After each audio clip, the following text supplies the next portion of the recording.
Hey guys, how's everybody doing? I hope you're all having a happy Wednesday here and kicking off your week okay. We're tuning in for another water cooler today.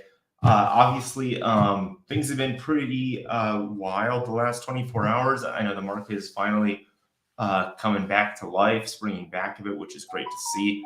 So just to kind of recap where we're at here, the real focus of 2022 has been a lot more on, I guess, more B2B type of stuff, working on our on partners, trying to better establish ourselves as a more significant player in the space. And so in doing that, we spent some time at Consensus at ETH Denver 2 weeks ago, where we basically went in, got to see a lot of our existing partners and those that we've worked with in the past and spent some time with them. Good conversations, very, very positive overall. So the other thing that we're kind of focused on, at the very least Q1 of this year, has been more B2B style development efforts. So a ton of work to be done here on the actual retail side. That would be things like, U-Trade, some possible changes coming to the UP token itself,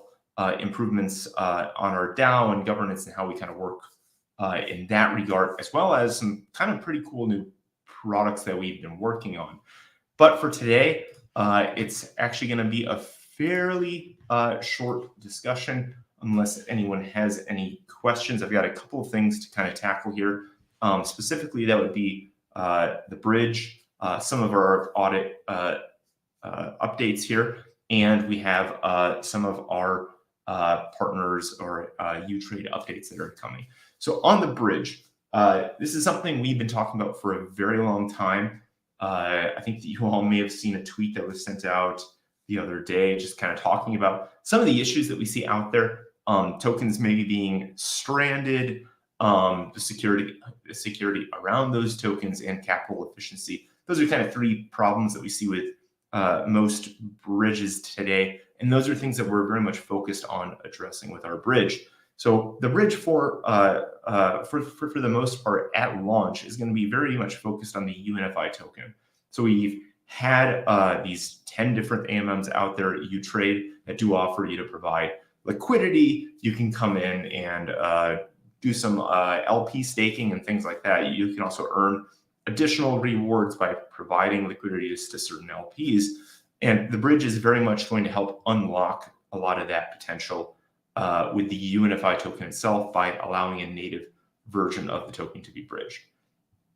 That does open the door for all kinds of development. We've heard conversations about staking on multiple blockchains, referendums on multiple blockchains, additional reward mechanisms touching on UNIFI on multiple blockchains, how that can tie in with native blockchain staking, the UP token, all kinds of different things that are going on. And I'm super excited about this bridge to come online, because even with just the UNIFI token itself, it unlocks a lot of potential with that token, not to mention it hugely impacts then the number of addressable markets that UNIFI can integrate with. Not to mention, our partners are going to be super happy to see that we can have our token natively on IoTex or Ontology or Icon, things like this. So super excited to see all of that.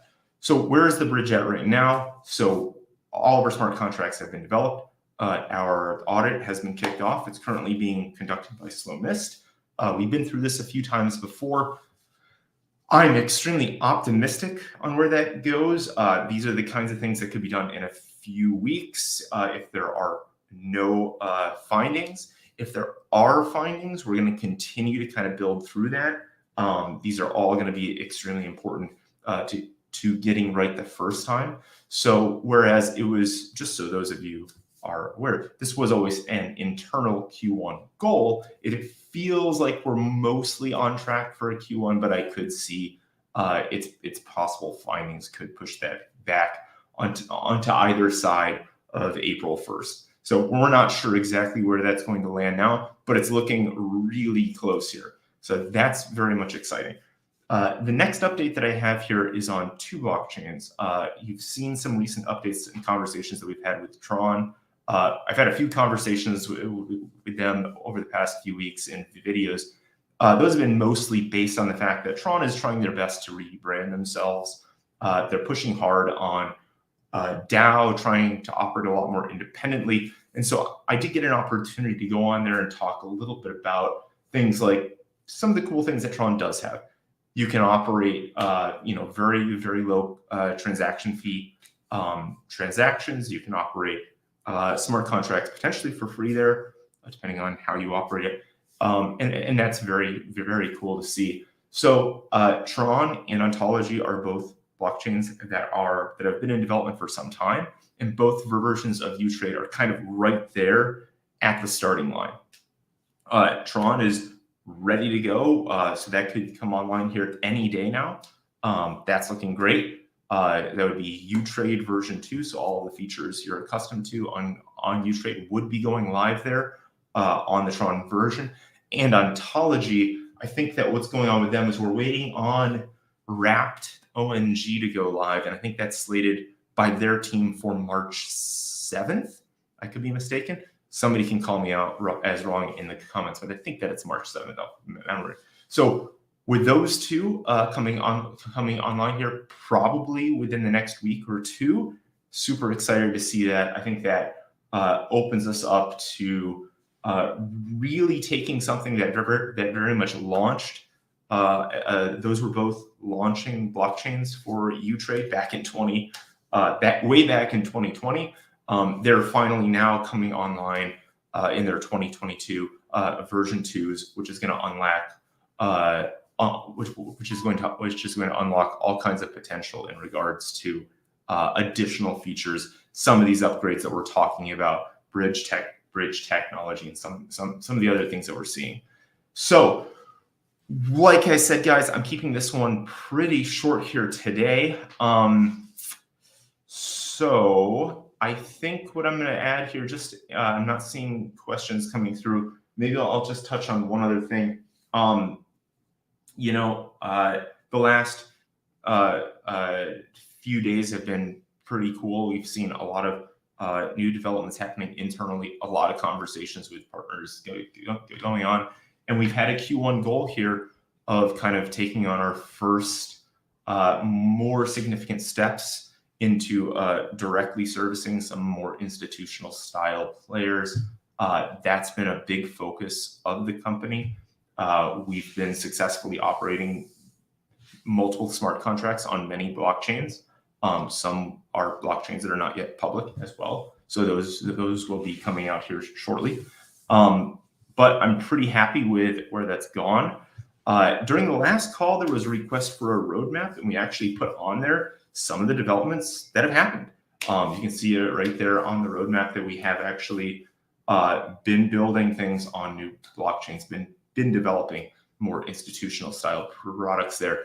And I'm super excited with where that goes, because with success there, we're going to be able to repackage some of these innovative solutions into more public versions of tools that I don't think exist anywhere else. Like, I keep a pretty close eye on the market. There's some very cool stuff being built out there. You have Ohm Finance doing very cool bonding of buying LPs. That's super cool. You have Tomb Finance or Phantom doing a very cool form of stable coin. And we're keeping a very close eye on these kinds of new developments. And though those are both very interesting in their own rights, I think some of the things that we've been working on are unique in their own right as well, and I still haven't seen it elsewhere.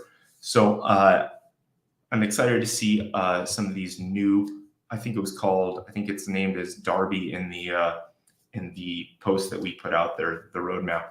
I'm very excited to see that come out as its full institutional version, and hopefully not too far along afterwards, the retail version to follow that. So that's super cool.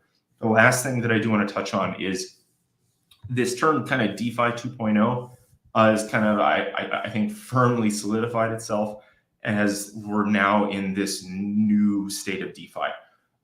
We have a lot of people like Ohm, Tomb companies, Alpaca companies like this trying to build new solutions to some of these issues within DeFi. I think it was Bancor announced their version 3 coming out. Alpaca announced their automated vaults solution. These are all different companies attempting to solve problems as they relate to impermanent loss. We're doing the exact same thing. We've been doing this now for as long as we've been in business. We've been working through new solutions, keeping an eye on what's being built, and you're going to see some changes to come of that, specifically in regards to the up token here in the near future. I'm hoping that touches on the bridge on these new blockchains and some of the new tech that's out there. So I'm not seeing questions, so I'm going to wrap it up there, guys. Thank you all so much. You all have a great rest of your week, and I'll see you all next week. Bye.